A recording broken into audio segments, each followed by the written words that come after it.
Katie. How are you doing? I'm doing great. Post-eclipse, feeling a little bit cleansed, astronomically, I guess. So yeah, doing good. How about you? I wish I was a little bit more cleansed from the eclipse. I'm kind of bummed. Did you get to actually experience it? Yeah, so I actually drove 3.5 hours outside of Nashville, which is where I'm based. And I went to Indiana, and I went to this park in the middle of nowhere, and it was pretty close to 100% totality. So oh wow, yeah, it got super dark. It was dusk. Yeah, it was cool. That's really sick. cool. What time of day was that for you there? It was 2:03 p.m. Oh, sick. Okay, so I had a flight early in the morning. I couldn't do anything for it, but I live in Boston, and I live in a suburb outside of Boston, and it wasn't around till 4:30, but we saw something. It got a little darker, but also it was 4:30, so it was kind of barely time for it to get dark. But I saw a little bit of it. It was kind of cool. Yeah, well, I saw more than I did in 2017. I'll say that because I was in Philadelphia, so it was barely there. But cool experience for sure. That is awesome. Well, you're no stranger to Boston, actually. You are a Berklee alum. I myself am a Berklee alum. I didn't do undergrad there. I did my master's, so it wasn't quite as victorious on Nickelodeon as much as you probably experienced. I would love to hear about your experience at Berklee. How was your time? And I guess more seriously, do you think it attributed to where you are now? Yeah, I sometimes describe my experience at Berklee, especially because I don't know if you know this, but I spent my first year on the Spain campus. I did a first year abroad program, and that to me was very much like summer school. And I kind of tell people summer camp, and I tell people that all the time because that's what it felt like. It was just kind of we had a little bit of class, but mostly we were just partying and having fun and hanging out and doing beach stuff in Spain. So that was amazing. That was so fun. I would say that what I always tell people when they're asking me whether they should go to Berklee or a music school or not is that it's really it's what you put into it. You get out what you put into it, and a lot of the times people go to music schools not necessarily for the education necessarily, but for the connections that you're going to make and the opportunities that you're going to get. And that's what it was in my case, especially because my education was cut short by COVID. And I actually ended up graduating a little bit early because of that, because I was like, screw this. I'm not going to be here when I can't use the facilities. Yeah. So yeah, in my short time at Berklee, I was able to make connections that I definitely wouldn't have had without going to music school. So in that way, I would say that I wouldn't be where I am without it. But I think I would have, at this time, maybe. I think I would have gotten there, but it would have taken longer. So that's the long answer. I don't want to trash talk Berklee or anything, but certain programs like the songwriting program, for example, I felt like you just had to kind of either have it or you don't a little bit at the starting point before you even go into it. So it's how much are you actually giving me? I already know about power chords, So if you ask me if I learned anything at Berklee, maybe, but I made some cool friends and I made an album, so that's what matters to me. Hell yeah. No, I mean, thank you for sharing that. I appreciate it. What were some of your favorite Boston spots when you were here? So my mind immediately goes to food because I'm a foodie. Yeah, of course. But I love Amelia's. I love anywhere on Petersboro. I don't know if you know that area, but that's kind of where I was located at Berklee, and they have little cafes there, little college type. Thai, Vietnamese, Mexican, all on the same street. And that was totally where I hung out every single day. Where else? See, this is the thing, because of COVID, I didn't really go out that much, Oh, that's right. Yeah, your whole situation was definitely stunted. Yeah, it was kind of sad. But I went to Fenway Park a couple times, always super fun. And then all my friends lived in Alston, so I was bumming out around there. Definitely the classic college neighborhood. But obviously, you're killing it right now. That's how I know you, because you're doing so well. And I want to talk about that. But first, I want to talk about your musical origins prior to even Berklee, because I think you have a really cool story. You started playing the Irish fiddle in Ireland. Yeah. So I feel in order to understand my musical journey, you kind of have to understand a little bit of my just general background. So I actually was I'm not Irish by blood, but I was adopted into an Irish family. And so I was very blessed to have the opportunity to travel to Ireland every summer until I was like 18 years old, because my grandparents, that's where they grew up. That's where they built their first home. So yeah, I would go there. My mom would put me in these cute little summer camps at like these beautiful historic locations. Like one of them was Kylemore Abbey, which is like this little, it used to be a convent, and it's nestled in the hills of Connemara, Ireland. And so it's beautiful scenery, and we would all sit in a circle and kind of learn fiddle tunes by ear. And so that was my introduction to music. My mom just kind of like wanted me to have fun, wanted me to try different instruments, because she had, recognized that I like to do music. And yeah, I took it to the States, and they said to me, we have too many violin players. And so at that point is when I picked up viola, and I was like, okay, I'm going to get into more orchestras and chamber groups and all that, and into more programs if I play this instrument. Yeah. So that's when I started viola, and it kind of grew on me. And I was classically trained all throughout high school, and now I'm using it for good. And you play the viola, you play the violin, you play piano, I actually had to look this one up because I saw it, and I was like, I don't even know what instrument that is. The auto harp, is that it? Yeah, I wouldn't say I play the auto harp. I would say it exists in my home, and the way of that, it gets played sometimes. What is an auto harp? It's like this like board thing, and the way that you play the strings is that you press buttons, and the buttons have the names of the chords on them. So I don't even know much about it, honestly, but like you just hold it like this, and you hold down the button and you strum. Okay, but there's definitely a video of you like absolutely shredding it on the auto harp somewhere. Like I had to Google it. It was like, I've never seen this contraption in my life. But it's clearly like you're one of the people who are like, you are definitely born with like a musical talent, a musical gift. And it's like cool to see you kill it in a modern way, like on TikTok, but you also like have such a classical background. I think that's something that's missed right now. Thanks. And speaking of killing it, obviously you're kind of blowing up on TikTok. That's how I found you with Omaha. And from like a consumer standpoint, it's interesting that a song like that with a viola had such a moment. I'm kind of curious, like, were you surprised that song went so viral on the app? So I feel like there's multiple answers to this, because when I wrote Omaha, I was trying to really get up close and personal with myself and with, just seeing what other people are doing. Not saying that I was like copying someone else. I don't want to say it like that, but like, Noah Kahan is super popular right now, and he, all these styles of music that are becoming popular are very like introspective, I feel like, and music is turning in the way of like personal experiences in songs and like really specific things, and like names of cities, for example, is one thing that I feel like is popping up a lot in pop culture, and that's what I was thinking of when I wrote this song. But actually, the song is based off of a real life conversation I had with a stranger on a plane about my ex. So I didn't necessarily think that people would connect to that specific story so much, but I knew I had already known a little bit from my previous videos that people were into the whole viola playing thing. So I was like, why not just try it again? And we'll give myself a challenge by choosing a random city that not a lot of people talk about, Omaha.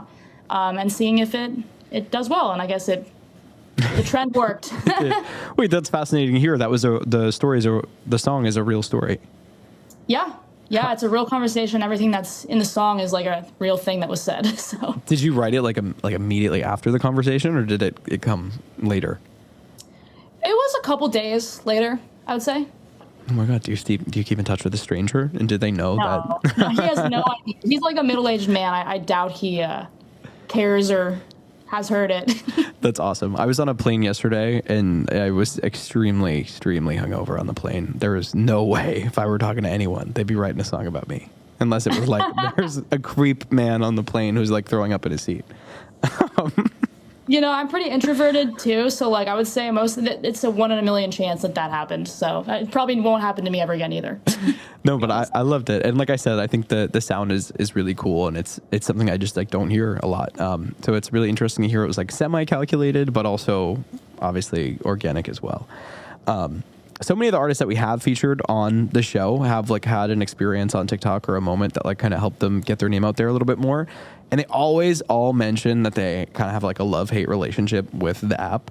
I'm kind of curious now that like creating content is a necessary part of being an independent artist. Like, how do you feel about that aspect of being an artist, and do you enjoy it? Yeah, I totally sympathize with those feelings about TikTok. And of course, I've been there as well, where I've been like, oh my God, I just really don't want to do this. Or I like eat up all of my day basically making one video, and that doesn't even do well, or like a lot of people don't see. But I always try to remind myself that like if I just recently quit my job, by the way, to like focus more on my career. And like as I'm progressing in my career, I realize like this is a job too, right?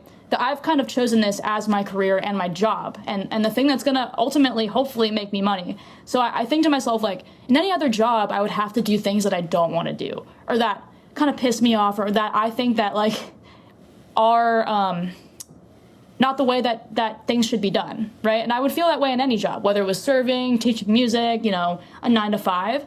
And so I kind of try to remind myself of that and say it and to myself that like, of course, it's not going to be all roses and peaches and whatever, no matter what I'm doing. So if this is the way that the game is played, I'll play it for the chance of being able to do what I love every single day and get paid for it, rather than like doing some stupid serving job, which is what I was doing for a while. I'm dealing with all that bullshit. I really love that perspective, honestly. And it's also, too, to be said, it's like, it's not like you're going out there and selling your soul. You're finding a way that it adapts organically to your music and your brand. And it's just inevitable. Like, there are some things that you just straight up need to do to have a better chance of success in this industry. And I think you already knowing that is huge, because then you have even more time to really target those little intricacies and help get your music in more ears. And I want to add, like, not to say that it's not draining, because it absolutely is. And I hear that. And like, I have taken breaks where I haven't posted on TikTok in weeks, Yeah. But it's the way it is. And it is fun, and you can have fun with it, and you should. And also you need to like separate yourself from your brand sometimes and be like, okay, this is what I'm putting out into the world, and I intend this to be seen. But then like you have times where you turn your phone off.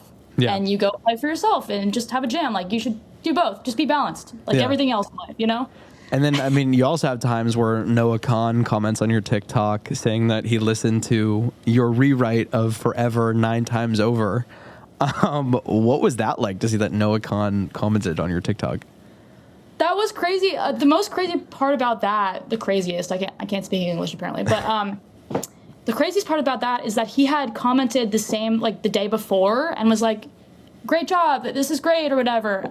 And so that comment was the second time he had actually come back and looked at it. So that was what had a lot of weight to me, which was like, okay, I saw him once, and oh my God, he came back specifically, and I saw him again. And then I saw him again when he posted me on Instagram, like when he reposted. Yeah. And then I had a little sidebar conversation with him where he's like, keep up the good work. So it was kind of like it was a magical moment, but it was also kind of like reconciling my idea of this person that I idolized with someone that, started from the position that I'm in right now. So it's kind of like a crazy reality check moment too, being like, this is a real person. He actually like,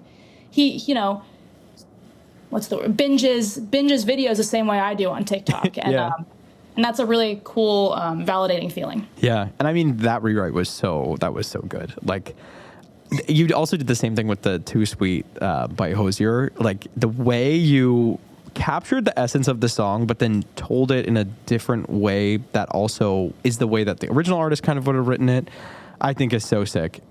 What's the creation process of those? Is it like a quick process for you, or does it take some time to like write those verses? So it depends, but I would say with the rewrites, it generally doesn't take me that long. I think mostly because the melody and the chords are already fleshed out. Yeah. And when I'm doing my solo stuff, that part, I think, is what takes me the most time, or like I'm more inclined to rewrite over and over and over again and perfect until it's done. Yeah. So with that being already done, I can just kind of like pick and choose my lyrics and then make an arrangement and put it up.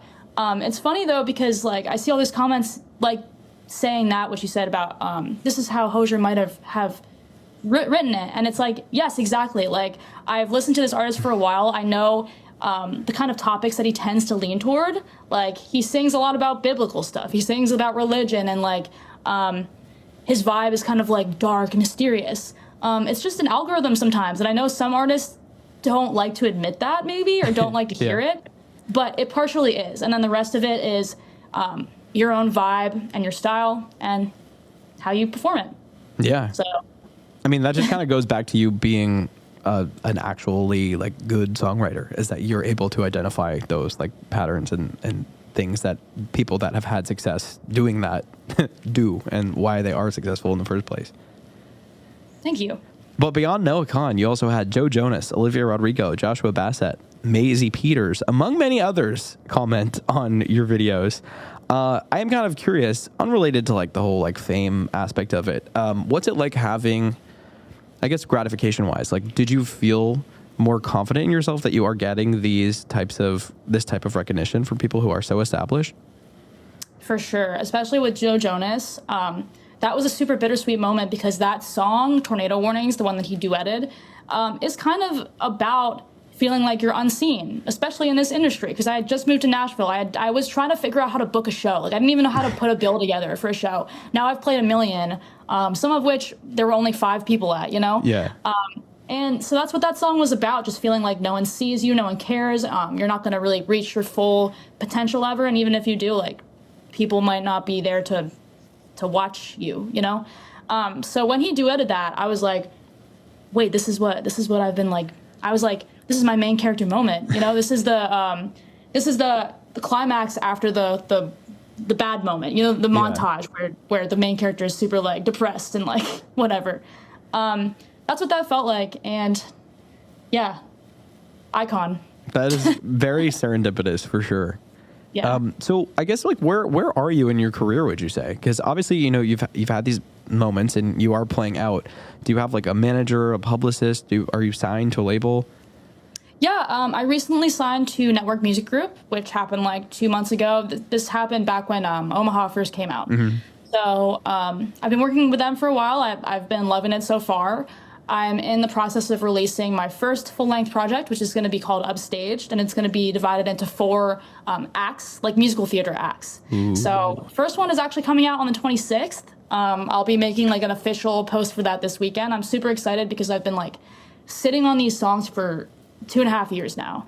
So to me, I'm a little bit sick of them sometimes.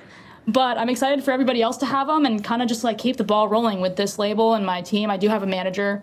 And then my main goal for the next year is to go on tour. Yeah. Whether it's like with an artist or just like a run where it's just like a week or 2. That's really what I want to do. That is amazing. First of all, congratulations for signing and like making like the official next steps towards a full-time career in this. I'm really interested to hear about your potential like touring and opening slots. More so, what would your what's your live set look like? Are you bringing out all of the instruments, or? Usually I play with like a 5-piece band, so it'll be a bassist, an electric guitarist who's actually my boyfriend and you know, roommate, guitarist, bassist, drummer, and then my other roommate actually plays violin. So I've been toying with the idea of having like a half strings, half like electric band, where it's like me and Max like jamming on the strings section, and then like maybe even a double bass, because Omaha has a double bass in it.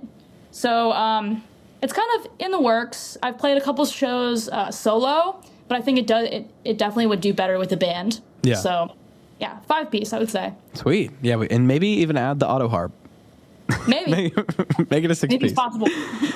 No, that's awesome. Yeah, I would definitely love to see you play. I saw that you just played is it called the East Room or something? I literally saw it on like Instagram yesterday. And that looked awesome. It's great that you're able to play out. Do you play like every week?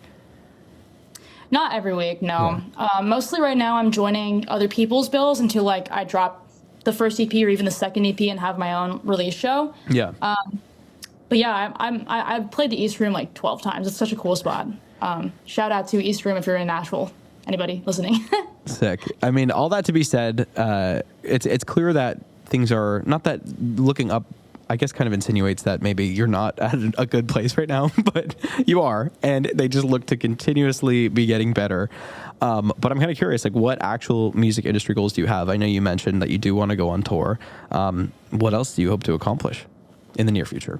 Well, I mean, the main goal, like I said, is just putting this record out because, like, again, I've been sitting on it for so long, and I actually don't have what would be considered a full-length project out yet. I still only have, like, a double EP. So I think that'll feel really good to kind of feel like I completed something whole, if you know what I mean. And then, like, besides touring, I think I'm already toying with the idea of kind of, like, switching directions genre-wise a little bit. And I know that a lot of artists nowadays are doing that too. Like Lizzie McAlpine's new album is very different from her old one.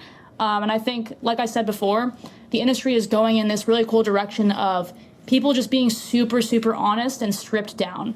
And I think that the viola will lend itself to that too. I'm really excited to get a lot better at viola this year by hopefully like starting to write more on viola rather than sometimes I'll go to the piano and then switch to viola after. Oh, okay. But I'm excited to become more of a strings player and kind of enter maybe more of like a folksy pop. Yeah, I think that would be awesome. I mean, you do like the musical theater sound really well as well. So like a musical theater like folk hybrid would be iconic. Yeah, actually the album is kind of leaning towards that vibe. Maybe not as much the folk, but it's definitely like a musical theater concept album with the elements of pop, jazz, a little bit of folk, a little bit of rock. It's all over the place. That's awesome. And I know you're working with a label for that. So can we expect like full blown like branding and like a cool like album cover, potentially a music video? Absolutely. Yeah. I'm still I'm on the fence about doing a full length music video, to be honest. Just because I know people have very short attention spans, and that's what TikTok's for nowadays. But I do have some really cool footage that I'm excited about that's very theatrical, Sarah Bareilles, type stuff. And that'll be coming out very soon. Heck yeah. So, I'm excited. Yeah. Thank you for sharing that with me. I didn't know, obviously, because you haven't announced it. But I'm like super stoked. That's like, it's really exciting for you too, that you're able to release that. And it seems like you have so much like creative freedom if you can do like a 4-part musical theater folk hybrid. Like that's so unheard of right now. So I'm excited for you. Yeah, it's great to be signed independently. I mean, not signed independently, but signed to an independent label. Yeah. Rather than a major, because, I've been thinking about that too. And like, I've just heard the horror stories as has everybody else, especially in the world of TikTok. It's like easy to prey on those artists. So I'm really happy with the situation I'm in. Definitely. And we've worked actually with a lot of artists on that label. And I honestly didn't even know that you're signed to that label, but we worked with a lot of artists on that label and they always end up being my favorite. And they're always the happiest too. So I think you're in great hands. That being said, Katie, I wrap up every interview with this question. It's one of my favorite questions to ask artists, unrelated to music, unrelated to your career. What are some goals you have in the near future? Okay, I would love to own some kind of farm when I grow up, because farm life is kind of the theme in my life. I mentioned I grew up going to Ireland every summer, and our property was, the town that we lived in is just a rural, like foot of the mountains town in Connemara. So we had farmland. My family had cows that I would help take care of in the summer. I'm a horse girl, self-proclaimed. I broke my arm falling off a wild horse one time. I took lessons for a while. I did summer camps and horseback riding. Like that is my thing besides music. So someday I really would love to own like a beautiful farm property with chickens and like a garden of food that I'm growing and horses and all that stuff. So. That is awesome. That actually reminds me, I did in fact look at your entire TikTok like from 2020 to now yesterday, actually during the eclipse. I came across a video of yours and it was like you going through your Nintendo DS and it was like I used to proof I was a horse girl and it was old photos of you like on horse. I honestly thought it was hilarious. Really deserves more love. So. Oh my God, I'm so glad that someone saw that. I'm going to have to go back and repost it now. That's actually so funny.